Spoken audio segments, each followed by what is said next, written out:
malam dimulai ketika seorang wanita terbangun dari tidurnya. Dia adalah Jo-eun, seorang reporter sekaligus ibu tunggal yang belum lama ini kehilangan putrinya karena sebuah tragedi.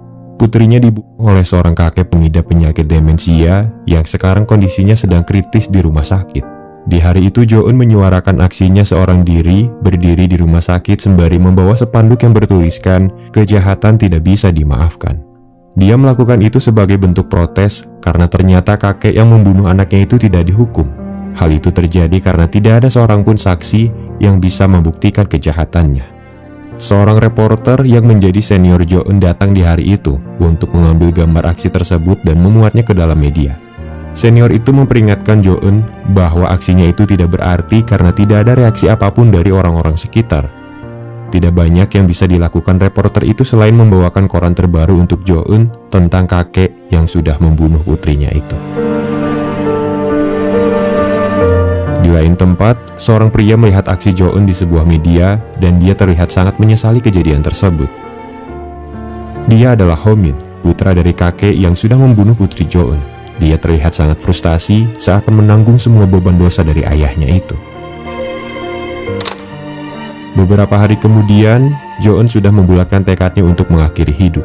Melalui sebuah situs, Jo-eun membuat perjanjian dengan orang-orang yang juga sudah menyerah dengan kehidupannya. Mereka akan berkumpul di satu tempat untuk mengakhiri hidup bersama. Sebelum melakukan itu, Jo-eun pergi ke makam putrinya untuk meninggalkan buku diary miliknya. Tidak lama dari itu, Ho-min datang ke makam putri Jo-eun untuk meninggalkan surat permintaan maaf atas apa yang telah terjadi sebelum akhirnya dia pergi untuk mengakhiri hidupnya juga.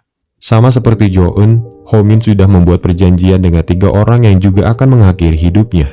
Ho-min terkejut tidak menyangka karena ternyata Jo-eun adalah bagian dari kelompok mereka. Ho-min tidak menyadari itu karena mereka semua menyamarkan namanya masing-masing. Jo-eun sendiri tidak tahu bahwa Ho-min adalah putra dari kakek yang sudah membunuh putrinya itu. Dengan sebuah mobil, mereka berempat pergi ke sebuah kuil, tempat di mana mereka akan mengakhiri hidup bersama. Di perjalanan, radio menyiarkan berita bahwa di hari itu akan ada fenomena bintang jatuh yang bisa dilihat secara langsung. Mereka berempat tidak peduli karena itu tidak ada artinya bagi mereka yang akan segera mati. Sesampainya di kuil, mereka dipandu oleh seorang penjaga yang menunjukkan ruang ganti bagi pria dan wanita. Jo-eun yang tidak berselera untuk makan pergi keluar untuk mencari angin. Ho-min mengikutinya dan bertanya, "Kenapa kamu ingin mati?" Jo-eun tidak menjawab, tapi Ho-min mengerti, karena semua manusia punya permasalahannya masing-masing.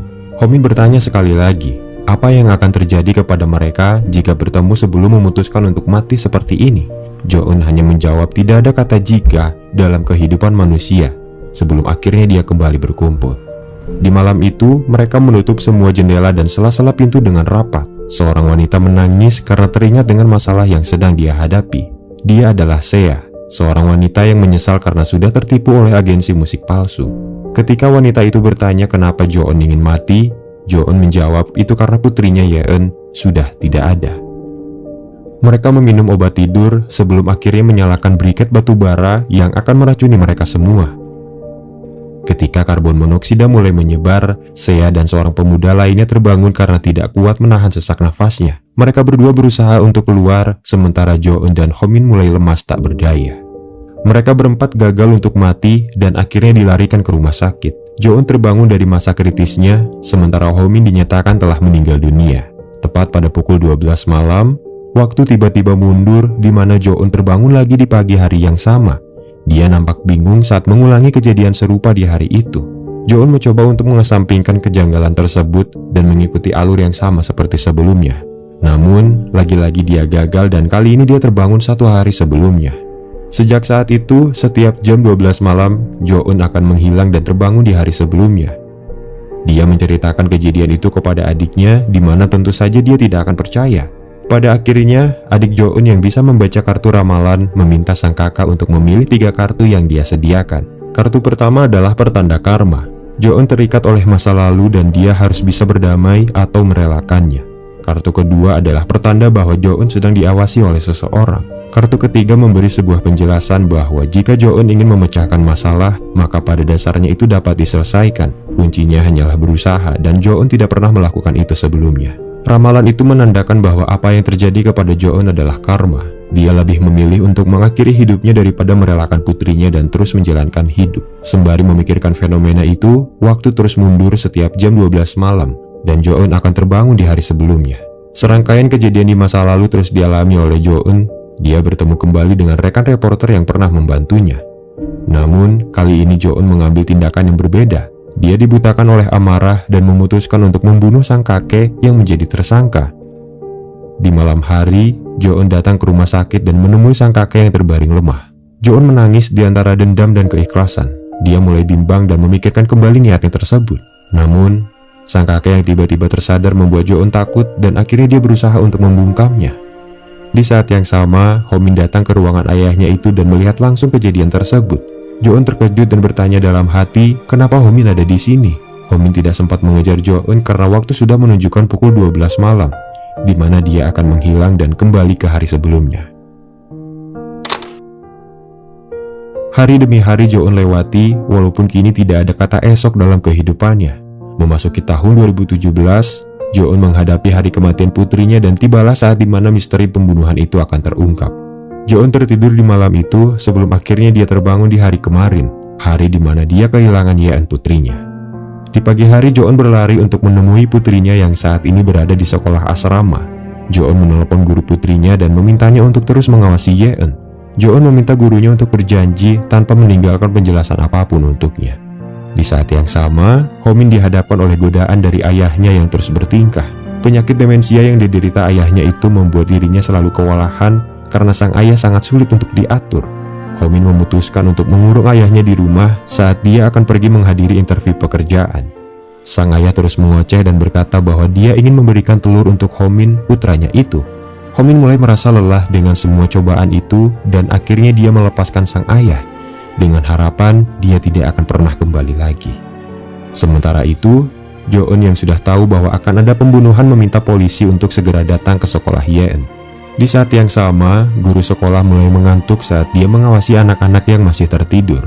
Yeon terbangun di pagi itu dan dia pergi keluar seorang diri. Yeon menyusuri area sekolah di mana dia menemukan ayah Ho-min yang sedang mencuri telur.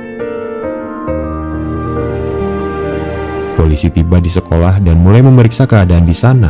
Begitu juga dengan Jo-eun yang mulai berlari ke asrama untuk memeriksa keadaan putrinya itu. Tentu dia sudah tidak ada di sana.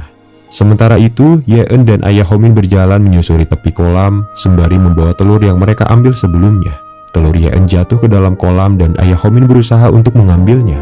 Ketika Yeon ikut terjatuh, ayah Ho-min berusaha untuk menolongnya. Polisi yang melihat kejadian itu segera membantu dan untunglah Yeon berhasil diselamatkan. Jo-eun berlari dengan panik. Dia terus menyebut nama putrinya itu dan memeluknya. Di saat itulah kebenaran terungkap bahwa ternyata ayah Ho-min hanya bermaksud untuk menolong putrinya selama ini. Di hari itu, Ho-min datang menjemput ayahnya, meminta maaf kepadanya dan membawanya pulang. Jo-eun yang ada di sana menyapa Ho-min yang tentu saja dia tidak akan mengenalnya karena di masa itu mereka belum pernah bertemu. Hari terus berjalan mundur. Sejak saat itu Jo-eun selalu menyempatkan waktunya untuk berada di sisi Yeon. Saat itu Jo-eun baru menyadari bahwa buku harian yang dia bawa mengikuti perjalanannya kembali ke masa lalu, di mana setiap tulisan yang dia buat di situ tidak akan menghilang. Tahun demi tahun, Jo-eun mulai terbiasa dengan waktu yang terus berjalan mundur. Akan tetapi, dia harus menghadapi kenyataan di mana putrinya itu semakin kecil dan kembali ke dalam kandungannya. Bagi Jo-eun, hari kelahiran adalah hari terakhir di mana dia bisa melihat putrinya.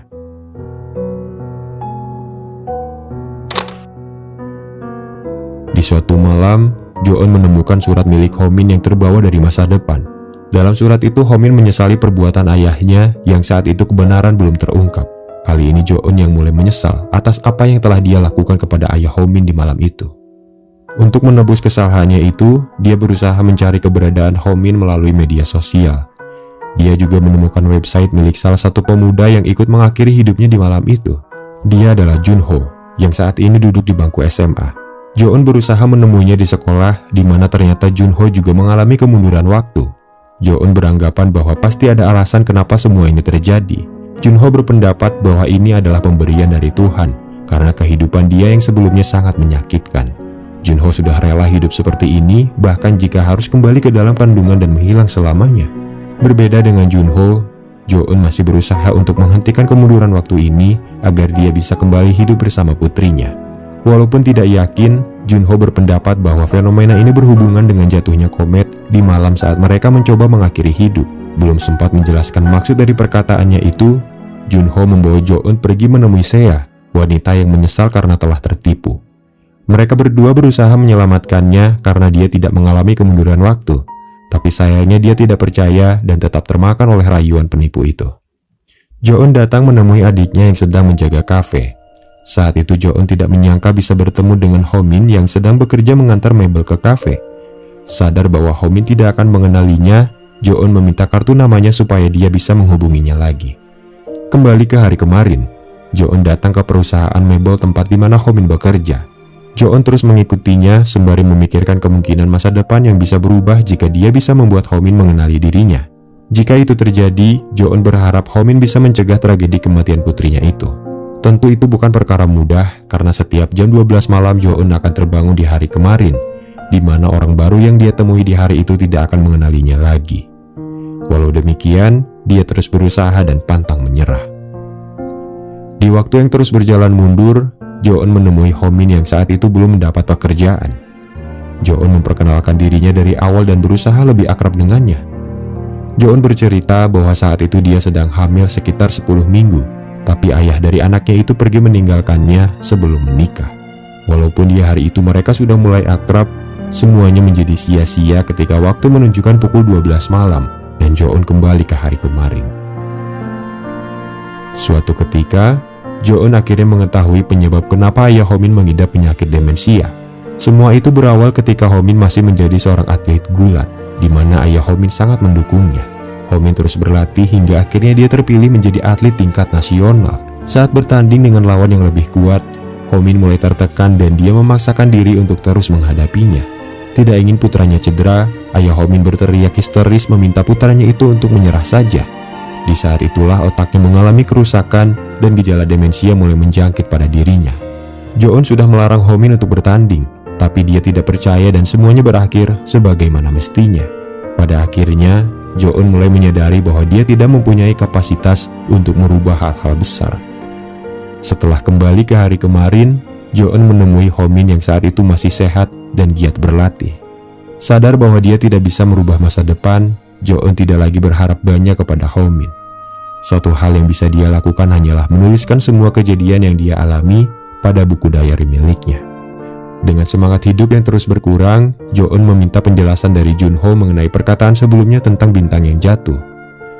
Junho menjelaskan bahwa mungkin mereka punya kesempatan untuk mengembalikan waktu dengan melakukan hal yang sama, yaitu mengakhiri hidup di saat fenomena bintang jatuh terjadi.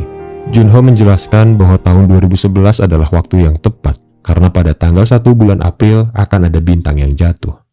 Junho tidak menjamin rencana itu akan berhasil karena bisa saja mereka benar-benar mati saat melakukannya. Tapi bagi Jo-eun itu bukan masalah karena dia tidak punya pilihan lain selain mencobanya. Sedangkan Junho, dia sudah membulatkan tekad untuk meneruskan hidupnya seperti itu. Pada tanggal 1 April di tahun 2011, Jo-eun akhirnya bertemu dengan seorang pria yang menjadi kekasih sekaligus ayah dari putrinya. Saat itu Jo-eun bertanya apakah kekasihnya itu mencintainya dengan tulus atau tidak. Jo-eun sudah tahu bahwa kekasihnya itu akan pergi meninggalkannya di masa depan, dan semua ucapan manis yang dia dengar saat ini hanyalah perasaan sesaat dari seorang pria yang tidak bertanggung jawab. Sebelum mengakhiri hidupnya di hari itu, Jo-eun pergi ke rumah Ho-min untuk berterima kasih dan juga meminta maaf. Namun sayangnya Ho-min tidak ada di rumah karena dia sedang berlatih gulat. Ayah Ho-min meminta foto Jo-eun sebelum dia pergi karena saat itu dia sedang terobsesi dengan kamera pemberian putranya. Setibanya di tempat latihan, ternyata Ho-min tidak ada di sana karena dia dan kelompoknya sedang melakukan selebrasi atas terpilihnya Ho-min sebagai atlet nasional. Jo-eun berusaha menelpon Ho-min, tapi dia sangat sulit untuk dihubungi. Ketika panggilannya itu diangkat, Jo-eun menjelaskan bahwa dia sangat ingin menemui Ho-min karena ada sesuatu yang harus segera disampaikan. Tentu saja Ho-min tidak mengenalinya, tapi untungnya mereka berdua bertemu di dalam bus yang sama. Jo-eun menyambutnya dan berkata bahwa mereka sudah lama tidak bertemu. Kemudian Jo-eun menyerahkan buku hariannya kepada Ho-min dan memintanya untuk berjanji akan membaca buku itu.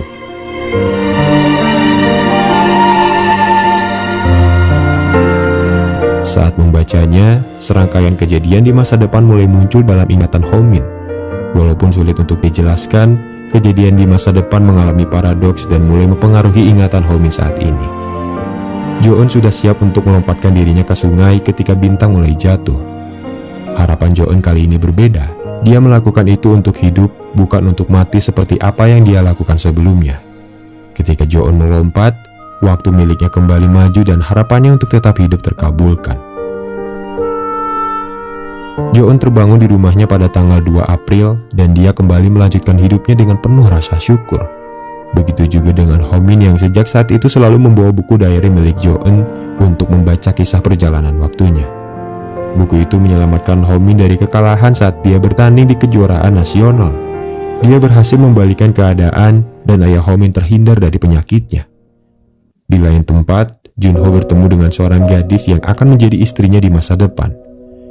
Junho memberikan cincin pernikahannya pada gadis itu sebelum akhirnya berpamitan, karena dia akan terus kembali ke masa lalu sampai mati dan hilang dari keberadaan.